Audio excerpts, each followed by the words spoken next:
The UAP Herald, case file 018, the 3% lie. On the 25th of October, 1955, the Secretary of the Air Force of the United States stood in front of the American press and, in effect, closed the case on flying saucers. His name was Donald Quarles, and what he told the country that day was calm and confident and clean. He said the Air Force had studied the thing scientifically. He said the answer was in, and he said this: "On the basis of this study, we believe that no objects, such as those popularly described as flying saucers, have overflown the United States." No flying saucers. Case closed. And then he added the number that would get printed in every newspaper in the country, the number that would settle the question in the public mind for a generation. He said he was certain that even the unknown 3% could have been explained away if only the witnesses had given better data. 3%, a rounding error, a sliver. Nothing to see here. Now, here is the problem. Behind Secretary Quarles that day sat a document, a real one, 312 pages of it, the largest, most exhaustive, most genuinely scientific study of unidentified flying objects the United States government has ever conducted, before or since. It had a dull, bureaucratic name, Project Blue Book, Special Report Number 14. It had been built by professional statisticians. It had been run through IBM machines. It had chewed through thousands of sightings and produced 240 tables of cold, hard numbers. And that document did not say 3%. That document said 21.5%. More than 1 in 5. Not a sliver. A fifth of every case the government's own scientists examined came out the other end marked with a single word: unknown. Tonight, the real, declassified study behind the myth. We are going to read it. The summary, the statistics, the 12 best cases, the conclusion, and the appendix nobody was ever supposed to check. We are going to show you the actual pages, and we are going to lay the government's own number, 21.5, right next to the number it read out loud to the country, 3, and let you decide what the distance between those two numbers is called. This is a Herald file. We follow the paper, and this time the paper does not agree with the press release. Let's follow it. Start, as always, with the container, because you cannot understand this study until you understand what it actually was and how strange it is that we can read it at all. The cover page is plain. Across the top, it reads, Project Blue Book, Special Report Number 14, Analysis of Reports of Unidentified Aerial Objects. Underneath, Project Number 10073, dated the 5th of May, 1955. And at the bottom, the authoring body, the office that put its name on the front, Air Technical Intelligence Center, Wright-Patterson Air Force Base, Ohio. The Air Technical Intelligence Center, ATIC, was the Air Force's own technical intelligence arm, and the home of Project Blue Book, the program tasked with running down every flying saucer report in America. So on its face, this is an Air Force document. But it is not really, and this is the first thing you need to know. The names on the cover are the Air Force. The work inside was done by somebody else entirely, a private civilian research institute in Columbus, Ohio, called the Battelle Memorial Institute. Battelle was and is one of the most respected contract research organizations in the world, the same kind of institution that helped develop industrial processes and defense technology. The Air Force hired Battelle to bring hard science to the saucer problem, and Battelle did the work under a classified in-house project name of its own, Project Stork. So the study has two faces. The public face is the Air Force. The scientific face, the statisticians who actually crunch the numbers, is Battelle. Shirky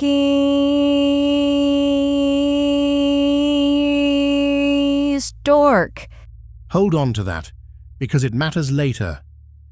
When the conclusions of this report get read out to the public by a Secretary of the Air Force, it will sound like scientists proved there are no sources. But the scientists and the Air Force are not the same people. And as we will see, they did not entirely agree. Now, the cover carries one more marking, and it is the reason this is a Herald file and not just a history lecture. Stamped on the front page in modern ink is this: Approved for release 2026 under Section 1842 of the National Defense Authorization Act for fiscal year 2024. That stamp is new. It tells you that this 70-year-old study was pulled back out of the archives, reviewed, and formally re-released to the public in 2026 under the same recent disclosure law that has been prying loose the government's UAP files one tranche at a time. The study was never deeply secret. It was marked for most of its life only, quote, for official use only, but its formal re-release with a fresh government stamp is what put a clean, citable copy back in front of us. The government handed it back to you, so let's read what it says. To read the findings honestly, you have to respect the method. Because the method is the whole reason this report carries weight. This was not a couple of officers reading letters over coffee. This was an industrial data operation, and it started with one man's frustration. By late 1951, the director of Project Blue Book was an Air Force captain named Edward Ruppelt, the man, in fact, usually credited with coining the term unidentified flying object, precisely because he wanted a sober phrase to replace flying saucer. Ruppelt wanted rigor. He went to Battelle and asked them to do what the Air Force could not do for itself: take thousands of messy, contradictory sighting reports and analyze them like a scientist would, statistically, without a thumb on the scale. And that is exactly what Battelle set out to do. Here is how the machine worked. First, they gathered the raw material, roughly 4,000 reports, spanning June of 1947 through December of 1952. They came from 3 channels: military intelligence reports, letters written directly to the Air Force by the public, and about 1,000 detailed questionnaires. Second, and this is the part that makes it sing, they reduced every usable report to a punched card, an IBM card. The report itself says it plainly. One of International Business Machines Corporation's systems was chosen as the best available mechanical equipment. Think about that. In 1952, before anything you would call a computer, they took the flying saucer and they fed it into a machine, coding color, shape, speed, duration, number of objects, and dozens of other characteristics into holes punched in cards, so the sightings could be sorted and counted and cross-tabulated by the thousands. They were turning eyewitness wonder into data. Third, they built a rating system. Every report was scored on the experience of the observer, the internal consistency of the account, the quality and completeness of the information. About 800 reports were thrown out entirely as too vague or too contradictory to use. What remained was sorted into categories: balloon, aircraft, astronomical, birds, clouds, light phenomenon, insufficient information, and, when nothing fit, one final category. The report defines it carefully. Unknown. Those reports were in the description of the object and its maneuvers, could not be fitted to the pattern of any known object or phenomenon. And here is the single most important rule in the entire study. The rule that makes the word unknown mean something. Deciding a case was identified, a balloon, a plane, required just 2 of the 4 analysts to agree. But calling a case unknown was different. To label a case unknown, all 4 analysts had to agree, unanimously. A single dissenting analyst who thought he could explain it was enough to keep a case out of the unknown pile. The unknown category was, by design, the hardest bin to land in. Sit with what that means. The deck was stacked against mystery. If there was any plausible ordinary explanation that even one of 4 trained skeptics would sign off on, the case did not count as unknown. Every case that survived to be marked unknown had to run that gauntlet, 4 for 4, no explanation anyone could defend. So when we tell you how many came out the other side, still marked unknown, remember, that number is not soft. It is the residue left after the most conservative screen they could build. Now, let's look at the number. When Battelle finished sorting the cases, they drew a pie chart. It is figure 2 in the report, and I want you to picture it, because it is the quiet heart of this whole story. They took the object sightings, 2,199 of them, the cleanest slice of the data, and they cut the pie. Astronomical, mistaken stars, planets, meteors, about 22%. Aircraft, about 21%. Balloons, about 15%. Insufficient information, about 11%. A catch-all other, about 10%. And then the last slice, the one that would not resolve. The report labels it, and I am reading the number off the chart. Unknown, 19.7%. 19.7% of the object sightings. And when you widen the lens to all 3,200 charted cases, the full sample, the unknown share is even higher. 21.5%. 689 cases, unknown. More than 1 in 5. Let me make this concrete. The United States government commissioned the best statistical minds it could hire, gave them thousands of sightings, built the most conservative possible definition of the word unknown, a definition that required 4 skeptical analysts to agree there was no ordinary explanation anyone could defend. And after all of that, after every balloon and planet and airplane had been filtered out, more than 1 in 5 of the cases were still standing. Unexplained, 21.5%. Hold that number in your hand, because in a moment, a Secretary of the Air Force is going to stand up and call it 3. But before we get to the lie, if that is what it was, we have to look at something even more uncomfortable than the size of the unknown pile. Because the report did not just count the unknowns, it tested them. And what the test found is the thing that has haunted this document for 70 years. Here is the question a good statistician asks next. You have a pile of knowns, the balloons, the planes, the stars, and you have a pile of unknowns. Are they the same? Because if the unknowns are really just knowns in disguise, ordinary objects seen badly, then statistically, the 2 piles should look alike. The unknowns should have roughly the same distribution of colors and shapes and speeds and durations as the knowns. Mystery would just be a knowledge gap, and the fingerprints would match. So Battelle ran the test. It is called a chi-square test, a standard statistical tool for asking whether 2 groups of data come from the same population. They ran it across 6 characteristics: color, number of objects, shape, duration, speed, and brightness. They compared the knowns to the unknowns, characteristic by characteristic, and here is what the report says they found. In 5 of the 6 cases, the probability is less than 1% that the distributions are the same. In the 6th case, light brightness, the classifications are too nebulous to be of real value.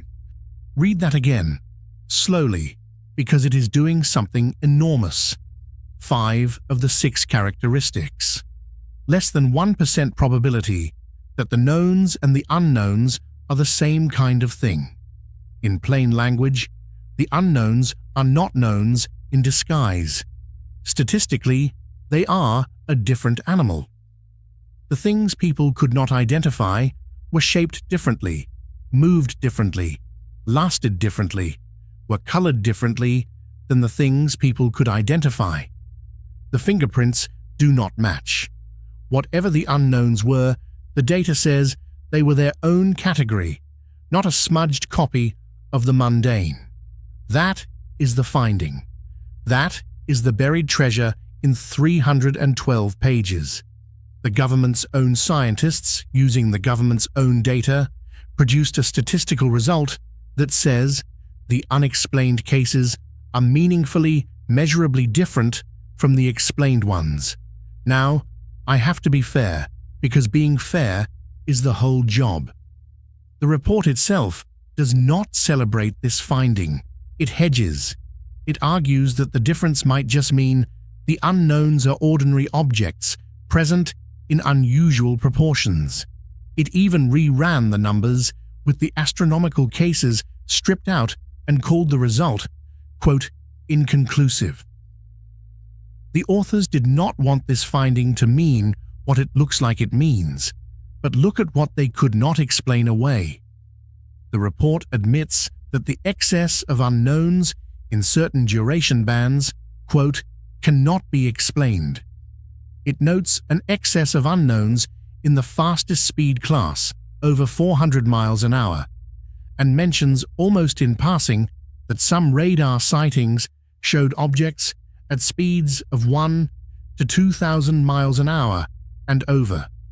The statistics kept pointing at a door the conclusion did not want to open, which brings us to the 12. Before the 12, one more number, and it is the strangest one in the entire study, because it turns your common sense inside out. You would assume, everyone assumes, that the unexplained cases are the bad ones, the blurry glimpses, the unreliable witnesses, the drunk, the mistaken, the half asleep. Clean up the data, get better witnesses, and the mystery evaporates, right? Battelle tested that too.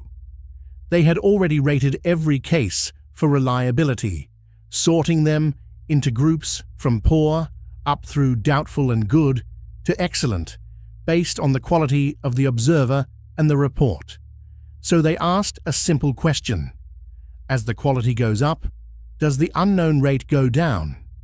Does mystery disappear when the witnesses get better?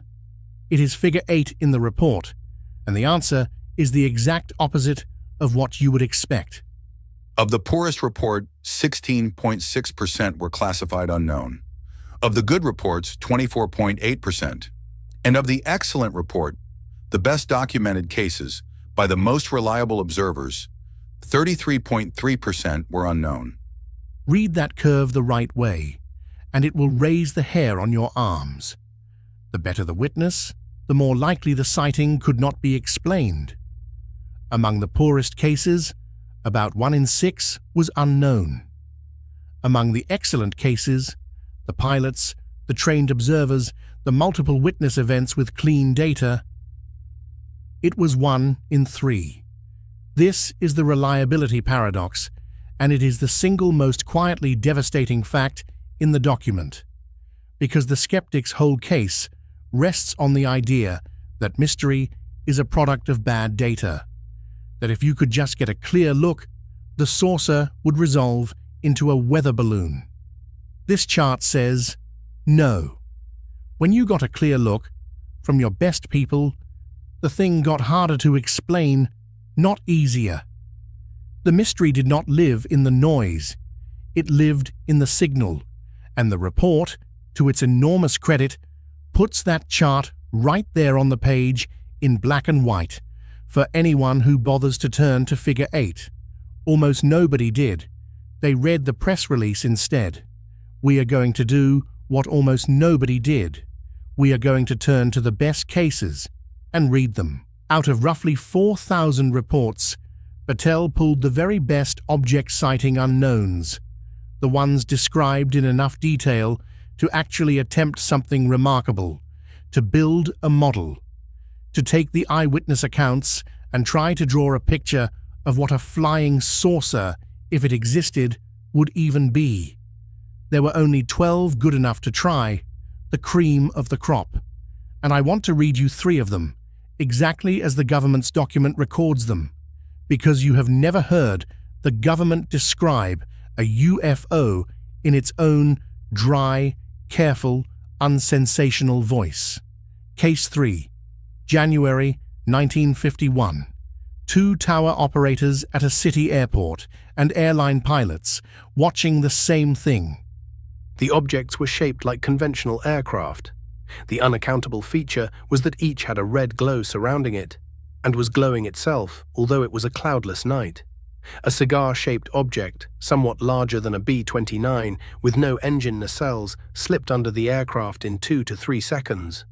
Somewhat larger than a B-29, a bomber 100 feet long, with no engines, glowing on a clear night, and gone under a plane in 3 seconds. That is not a report from a tabloid. That is Special Report 14, in the government's own words. Case 11. March 1950. A Reserve Air Force captain and an airline captain on a commercial flight. A disc, approximately 100 feet in diameter, with a blinking light on top flashing 3 times a second, and 9 to 12 portholes around its edge, emitting a soft purple light. Its speed was estimated at greater than 1,000 miles per hour. Duration, 25 to 35 seconds. Portholes, 100 feet across, 1,000 miles an hour, reported by 2 airline captains, filed by the government in the pile marked unknown, and Case 12, August 1952, a radio station musician driving to work at dawn.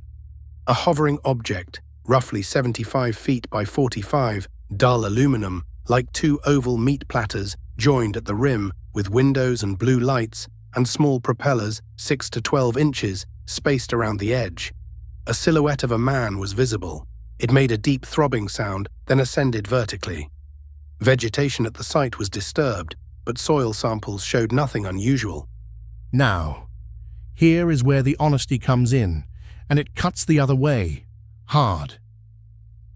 Battelle took these 12, the best cases the entire country could produce, and tried to build one consistent model of a flying saucer out of them, and they failed, on purpose and by the numbers. The 12 did not agree with each other. Propeller shapes, cigar shapes, discs, no 2 described the same craft. There was no repeating pattern, and so the report reaches a conclusion that is honestly as damning to the believers as it is to the skeptics. It is not possible to derive a verified model of a flying saucer from the data that have been gathered to date. Out of about 4,000 people who said they saw a flying saucer, sufficiently detailed descriptions were given in only 12 cases. Having culled the cream of the crop, it is still impossible to develop a picture of what a flying saucer is. Read that fairly, and it is brutal in both directions. To the believer it says, your best evidence, gathered and studied, still cannot show you a single consistent object. There is no saucer to point to. But to the skeptic, it says something just as sharp. We culled the cream of the crop, the 12 best documented sightings in America, and we still could not explain them away. They did not resolve into balloons. They stayed unknown. The document even makes a confession you rarely see in a statistical report about what it does to a person to read these files all day. Upon reading a few reports, the reader becomes convinced that flying saucers are real. This feeling of surfeit was universal among the personnel who worked on this project. The people who did the work felt it, and then they wrote a conclusion that felt like the opposite. So let's get to it. Let's put the study's own summary next to what the country was told. The report was completed in 1954. It sat, and then on the 25th of October, 1955, the Secretary of the Air Force, Donald Quarles, held a press conference to announce its findings. You have already heard the headline. Here it is again, in full, because now you know what is behind it. On the basis of this study, We believe that no objects, such as those popularly described as flying saucers, have overflown the United States. I feel certain that even the unknown 3% could have been explained as conventional phenomena or illusions if more complete observational data had been available. The unknown 3%. Let's take that number apart, because it is the whole reason we are here. The study's headline unknown figure, the one on Figure 2, the one in the appendix table, the one that survived 4 analysts agreeing unanimously, was 21.5% of all cases. On the object sighting basis, 19.7. Roughly 1 in 5, any way you slice it. The Secretary of the Air Force told the American public, 3. Where did 3 come from? Nobody has ever produced an official worksheet that lands on it. The best guess is that it comes from a much later, much smaller, much cleaner slice of data, the reports from 1955, after the whole apparatus had been tuned to explain more and flag less, where the unknown rate had dropped to around 3%. If so, then the Secretary took the smallest, friendliest number in the entire program, from a late, separate sample, and presented it as if it were the finding of the great study standing behind him, a study whose actual headline number was 7 times larger. And here is the part I want to be careful and precise about, because this channel does not throw around the word lie for effect. We titled this file the way we did, because that is what the historical record calls the gap. The government's own critics and later researchers have pointed at the 3% claim as, at best, a careless understatement and, at worst, a deliberate one. What is not in dispute is the arithmetic. The study said, roughly, 22. The Secretary said 3. The public heard 3. The number that entered the American bloodstream. Case closed, no sources, only 3% unexplained, was not the number in the document. That much is simply checkably true. Which brings us to the skeptic's corner, the part of every Harold file where we turn on our own story and try to break it. Because it would be easy and dishonest to leave you thinking this document is proof of spaceships. It is not. And the strongest voice against that reading is the report itself. Here is the honest case for calm. Start with the thing the report says louder than anything else, its own conclusion. It does not say the unknowns are alien. It says the opposite in plain words. Quote, the probability that any of the unknowns considered in this study are flying saucers is concluded to be extremely small, and it is highly improbable that any of the reports represent observations of technological developments outside the range of present-day scientific knowledge. That is the document's verdict on itself, not aliens, highly improbable. And the study hands you the reason too. Its data, it warns, is not fact. It is what people thought they saw. The report says its conclusions are based, quote, not on facts, but on what many observers thought and estimated the true facts to be. It blames the unknowns not on exotic craft, but on missing information. No flight plans to check, no balloon launch records, no second instrument. And it flags the single most damning absence of all. There was, quote, a complete lack of any valid evidence consisting of physical matter in any case. 21% unknown and not one nut, bolt or fragment to show for it. That is a serious case, and we are not going to wave it away. The report genuinely concludes that sources are highly improbable. It genuinely warns that its data is subjective, and it is genuinely true that in thousands of reports there is not one piece of physical evidence, no debris, no metal, nothing you could put on a table. A 21% unknown rate is a measure of what could not be identified. It is not, by itself, a measure of what was real. Those are different things, and the honest reader keeps them separate. But the skeptic has to stay honest too. And there are two facts in this file that the calm reading has to sit with and cannot dissolve. The first is the statistics. You can argue about what the unknowns were. You cannot argue that the report found them statistically identical to the knowns, because it did not. The chi-square result is on the page. 5 of 6 characteristics, less than 1% probability, the two groups are the same. The reliability paradox is on the page. The best witnesses produce the most unknowns, not the fewest. Those two findings do not prove spaceships, but they do something the skeptic must concede. They mean the unknowns cannot be waved off as simply bad data. The report's own numbers say the unexplained cases were different in kind, and that they got harder to explain as the data got better. Those results were argued away in the text. They were not answered by it. A hedge is not a rebuttal. And the second fact is the one that does not depend on what was in the sky at all. Whatever the objects were, balloons, planes, illusions, or something genuinely unexplained, the study measured 21.5% unknown, and the Secretary of the Air Force told the country 3.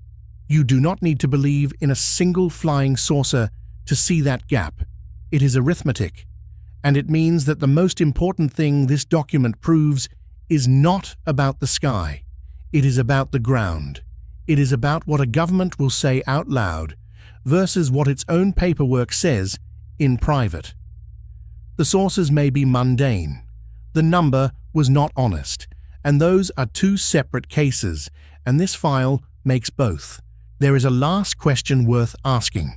Why does the 3% number matter if the objects were probably ordinary anyway? Because that number did not stay in 1955.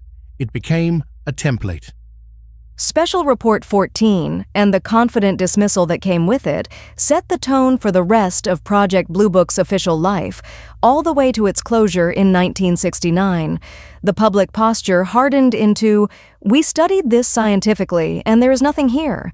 Many researchers have connected that posture to the recommendation of the earlier CIA-sponsored Robertson Panel of 1953, which urged the government to debunk and to reduce public interest in flying saucers. And I want to flag that last connection clearly, the way this channel always does. The link between Special Report 14's dismissive framing and the Robertson Panel's debunking agenda is something historians and researchers have drawn. It is a reasonable reading of the pattern. But no document in this file proves that anyone ordered Battelle's statisticians to reach a conclusion. We are not going to tell you there was a smoking gun memo because we have not seen one. What we can say and show is the shape of the thing.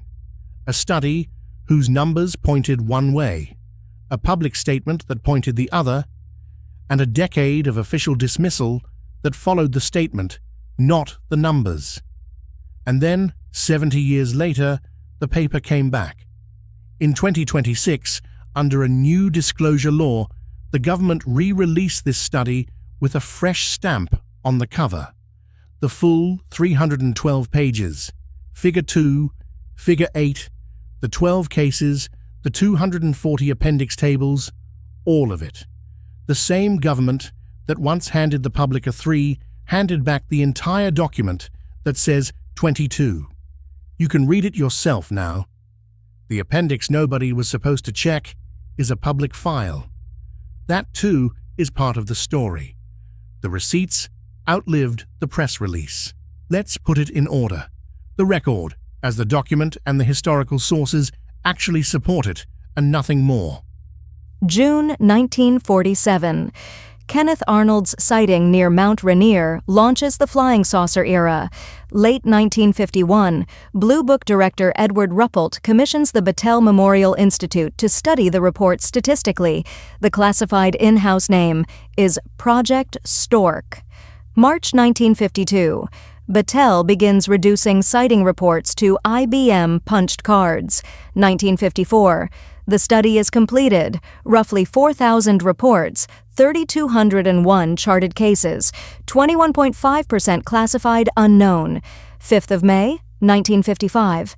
The report is formally dated and issued as Special Report Number 14.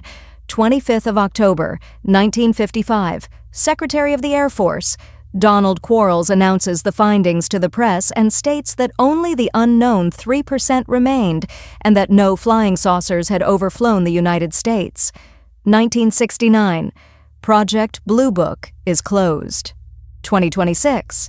The full study is re-released to the public with a fresh government declassification stamp. That is the spine. The 21.5 is in the document. The 3 is in the press conference. The distance between them is the case. So let's do the thing this channel exists to do. Separate what we know from what we do not, with no thumb on the scale. What we know. We know the document is real.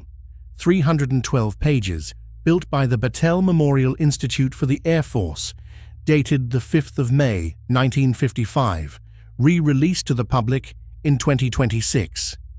We know it examined 3,201 charted cases and classified 21.5% of them, more than 1 in 5, as unknown, using a definition so strict it required 4 analysts to agree.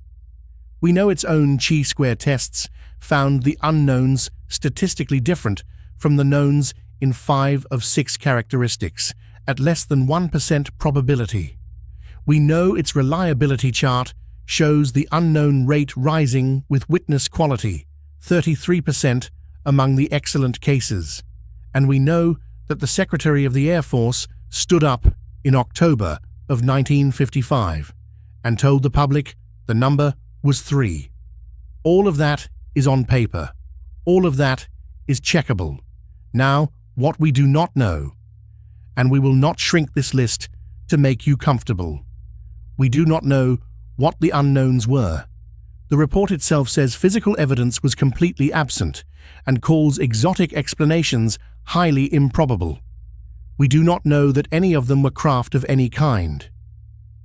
Unexplained is not the same word as extraterrestrial. We do not know from any document in this file that the 3% statement was ordered or coordinated or connected to the Robertson panel. That is a pattern researchers point to, not a proven fact. What we know is narrower and heavier. The study said 1 in 5, the government said 3, and the distance between those two numbers is the most honest thing in the entire case. So what do we do with Special Report 14? We do not tell you it proves flying saucers are real. It does not. It says, in its own words, that they are highly improbable and that not one shred of physical evidence was ever found. We will not put words in the document's mouth, but we also will not let the press release stand in for the study, because the study is extraordinary, and what it actually found is stranger and more important than any saucer. It found that when the United States government did the honest, rigorous thing, hired real scientists, built real statistics, and refused to call a case unknown unless 4 skeptics agreed, more than 1 in 5 of its cases would not resolve. It found that those cases were statistically different from the ordinary ones. It found that the better the witness, the deeper the mystery.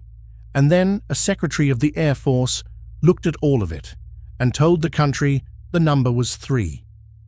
The mystery in this file is not really the 12 discs. The mystery is the gap. It is the distance between what a government's own scientists measured and what its spokesman announced. A gap of 18.5 percentage points, hidden in plain sight for 70 years, inside a document anyone could have read. The sources may be nothing. The number was everything. Case file 018. The 3% lie. Filed.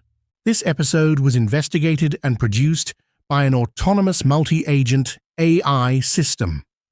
The real declassified study read page by page, every load-bearing number cross-checked against independent sources and against the government's own figures, every hedge and every speculation flagged out loud, and nothing stated as fact that the record could not carry. If you want the receipts, the case file, and the source link are in the pinned comment.